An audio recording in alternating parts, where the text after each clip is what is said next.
Salam salam sejahtera buat kita semua, hamba-hamba Tuhan, kaum intelektual Kristus, Sekolah Tinggi Teologi Cianjur yang diberkati Tuhan. Terima kasih untuk pengurus yang sudah memberikan kepercayaan untuk menyampaikan firman Tuhan pagi hari ini.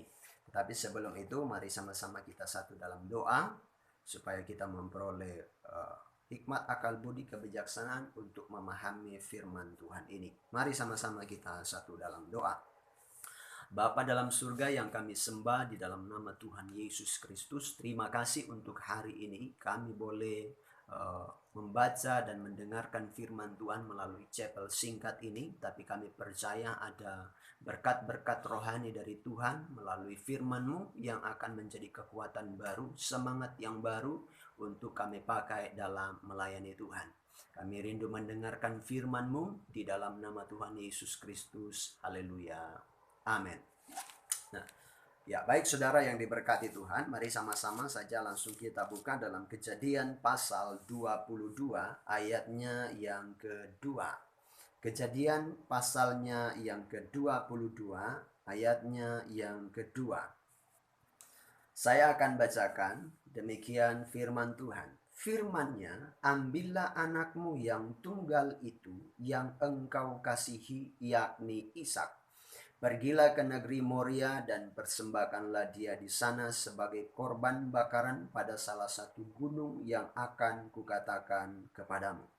Nah, saudara yang diberkati oleh Tuhan, ini adalah peristiwa Abraham, yaitu di mana merupakan satu hasil akhir atau ujian terakhir dari Allah untuk Abraham untuk mengerti dua hal yang saya akan sampaikan hari ini, saudara. Hal yang pertama yang ingin saya sampaikan dalam kesempatan ini, hal pertama adalah bahwa dalam keadaan ini ketika Allah menguji Abraham, yaitu ujian final bagi Abraham, yang pertama adalah Allah ingin menunjukkan sesuatu bahwa Allah punya kuasa yang besar. Dan yang kedua adalah Allah ingin memberitahukan kepada Abraham bagaimana hatinya terhadap Allah. Dan saudara, kita akan sama-sama bahas ayat-ayat firman Tuhan ini. Nah, tapi sebelum itu mari kita mundur dulu saudara dalam Kejadian pasalnya yang ke-12. Firman Tuhan menuliskan di sana seperti ini. Kejadian pasal 12 ayatnya yang pertama, berfirmanlah Tuhan kepada Abram, pergilah dari negerimu dan dari sanak saudaramu dan dari rumah bapamu ini ke negeri yang akan kutunjukkan kepadamu. Ayatnya yang kedua, aku akan membuat engkau menjadi bangsa yang besar dan memberkati engkau, serta membuat namamu masyhur, dan engkau akan menjadi berkat. Ayat pertama, Abram dipanggil oleh Allah ke satu negeri yang akan ditunjukkan Allah kepadanya tanpa Abram tahu kemana Allah akan membawanya. Dengan satu pesan atau satu janji, boleh dikatakan di sana, yaitu Allah akan membuat dia menjadi bangsa yang besar dan memberkati, serta membuat namanya masyhur, dan dia akan menjadi berkat. Kita maju ke ayatnya yang keempat, firman Tuhan menuliskan seperti ini. Lalu pergilah Abram seperti yang difirmankan Tuhan kepadanya, dan Lot pun ikut bersama-sama dengan dia. Abram berumur 75 tahun ketika ia berangkat dari Haran. Nah, saudara yang diberkati oleh Tuhan, respon Abraham yang ketika Allah panggil, respon pertama yang diterima, yang dilakukan oleh Abram adalah percaya. Modal utama Abram untuk mengikuti Tuhan adalah percaya. Dan saya percaya ini juga adalah modal kita semua waktu kita mengikuti Yesus, yaitu kita percaya kepadanya. Sehingga apapun dan bagaimanapun tantangan di depan, itu tidak mengubah hati kita, tidak mengubah iman kita yang percaya itu. Karena adalah merupakan satu modal kita waktu kita mengikuti Tuhan. Nah, saudara yang diberkati oleh Tuhan, kalau kita bandingkan ayat ini, kita sudah tahu sendiri bahwa Abram mempunyai anak itu waktu dia usia 100 tahun. Allah memanggilnya itu usia 75 tahun. Jadi ada rentan waktu 25 tahun untuk dia memperoleh janji Allah ini, yaitu memperoleh keturunan dari Allah.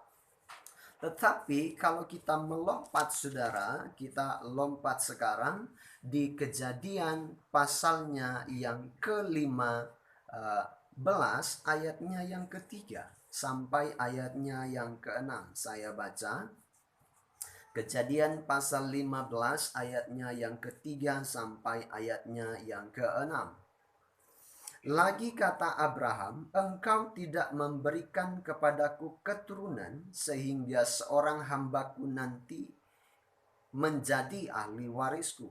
Tetapi datanglah firman Tuhan kepadanya demikian, orang ini tidak akan menjadi ahli warismu, melainkan anak kandungmu dialah yang akan menjadi ahli warismu.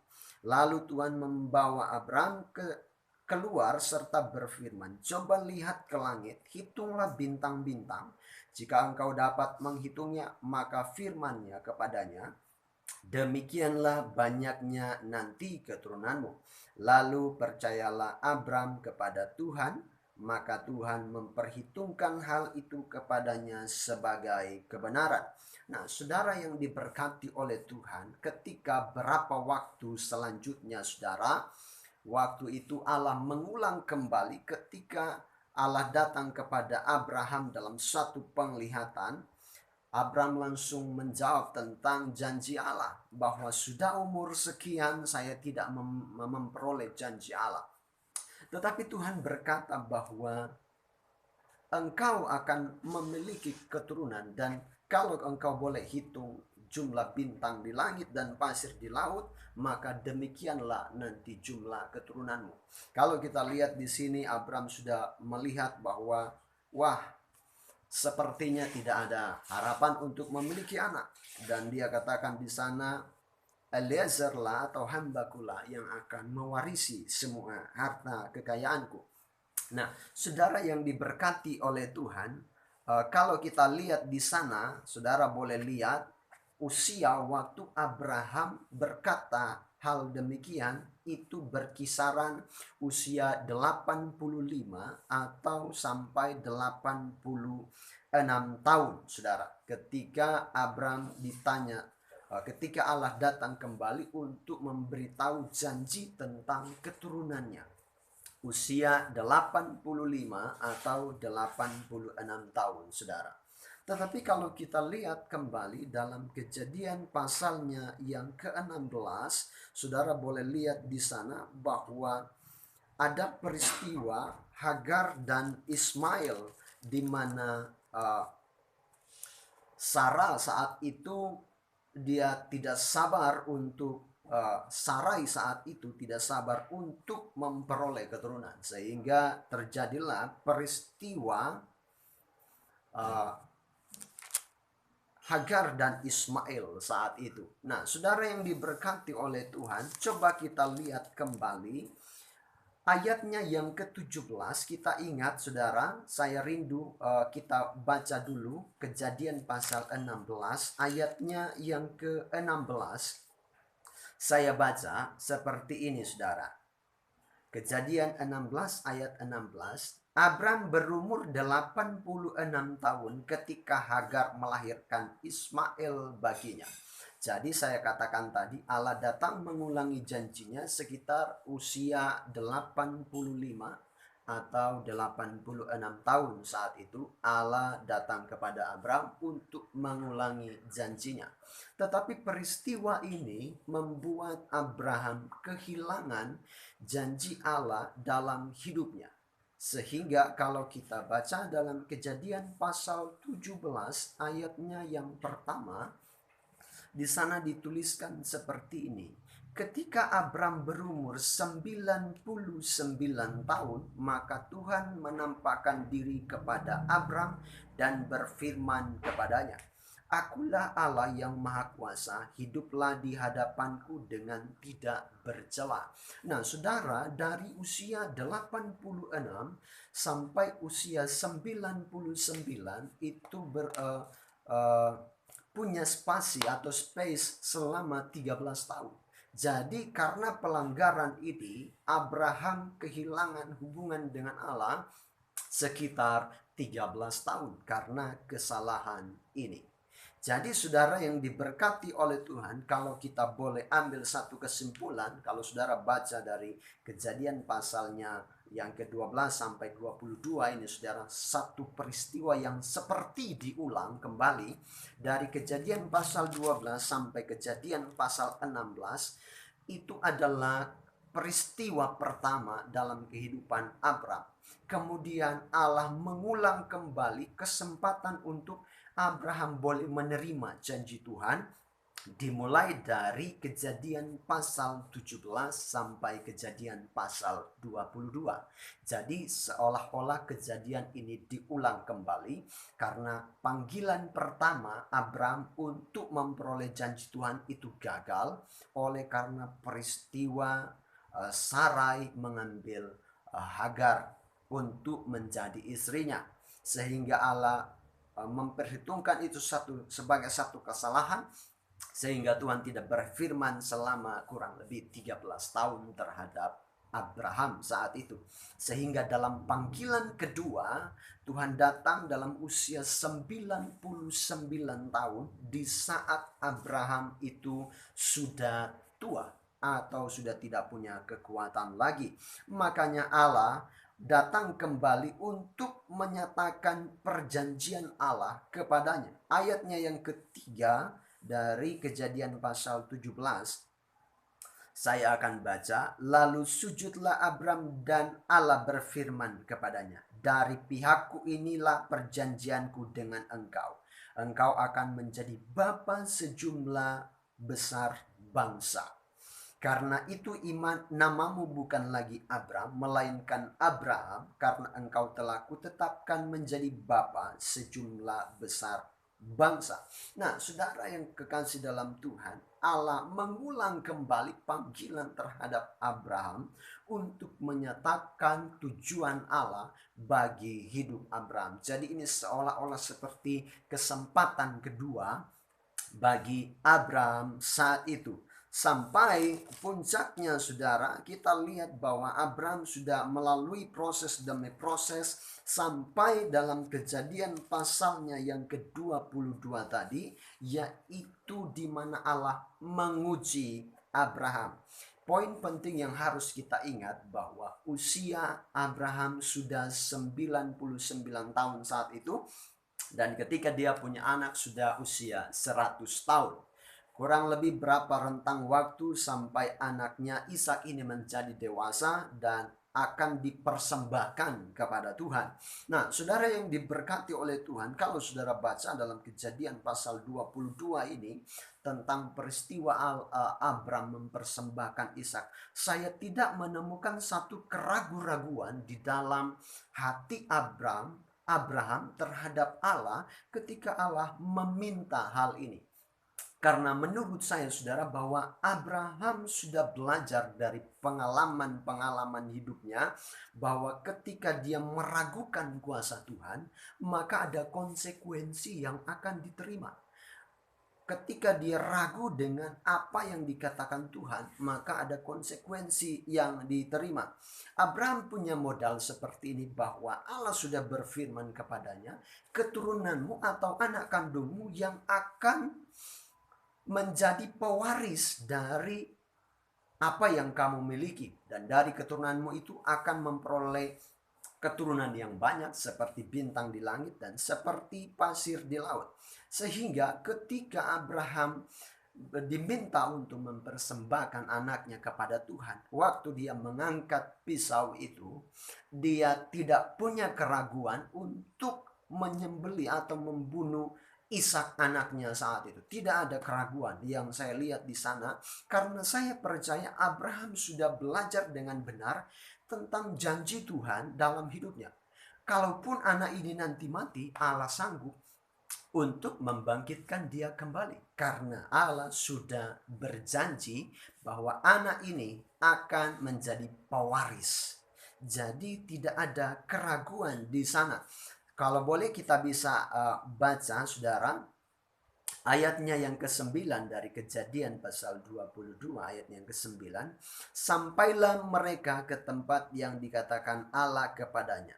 Lalu Abram mendirikan mezbah di situ, disusunnyalah kayu, diikatnya Ishak anaknya itu, dan diletakkannya di mezbah itu di atas kayu api.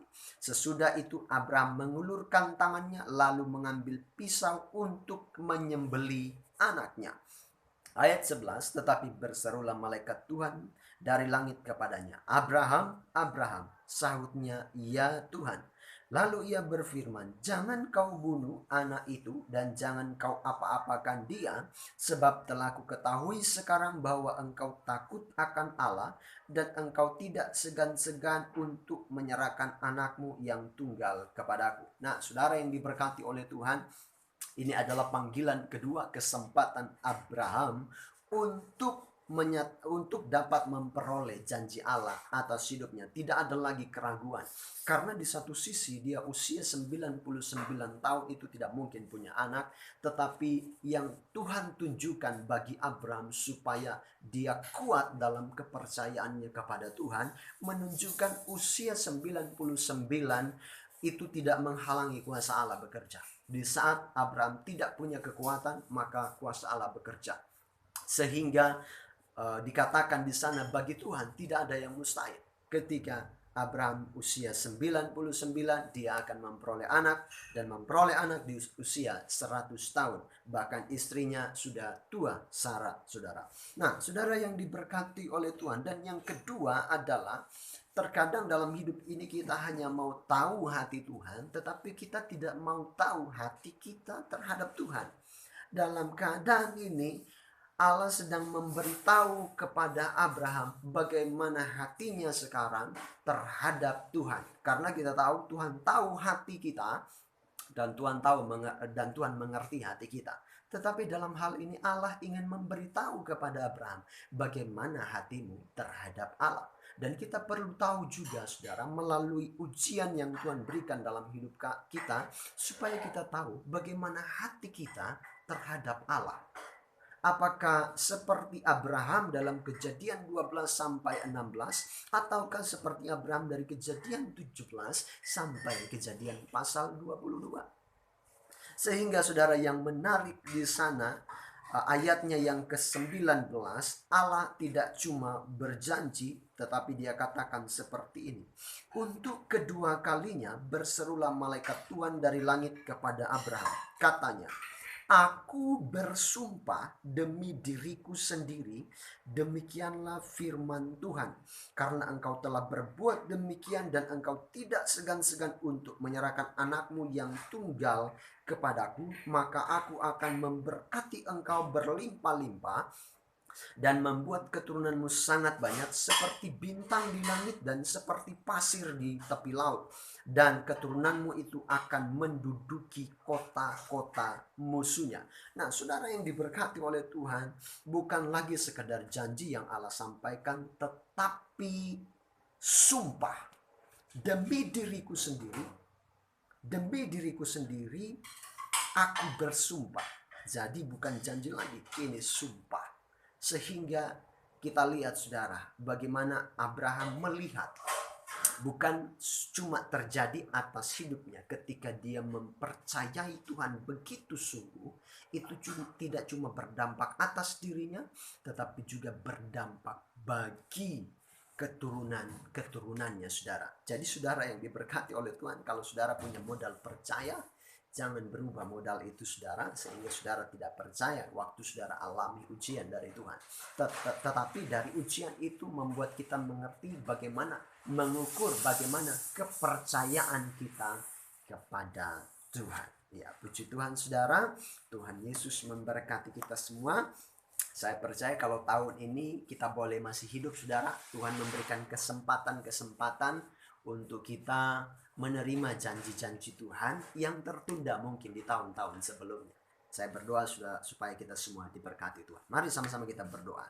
Bapa dalam surga yang kami sembah dalam nama Tuhan Yesus Kristus, terima kasih untuk hari ini kami sudah mendengarkan firman-Mu, di mana kami melihat peristiwa Abraham. Engkau memproses hidupnya, ada pengulangan-pengulangan kisah dalam hidupnya Tuhan, dan kami rindu untuk kami bisa belajar seperti Abraham dalam hidup kami, sehingga hidup kami selalu berkenan kepada Tuhan, dan kami boleh memperoleh janji-janji yang Tuhan sudah berikan bagi kami. Terima kasih, berkati semua yang sudah mendengarkan hari ini dimanapun mereka berada. Pelayanan-pelayanan yang mereka kerjakan Tuhan buat berhasil, semuanya dalam kendali Tuhan. Kami mengucap syukur dalam nama Tuhan Yesus Kristus. Haleluya. Amin. Tuhan Yesus memberkati.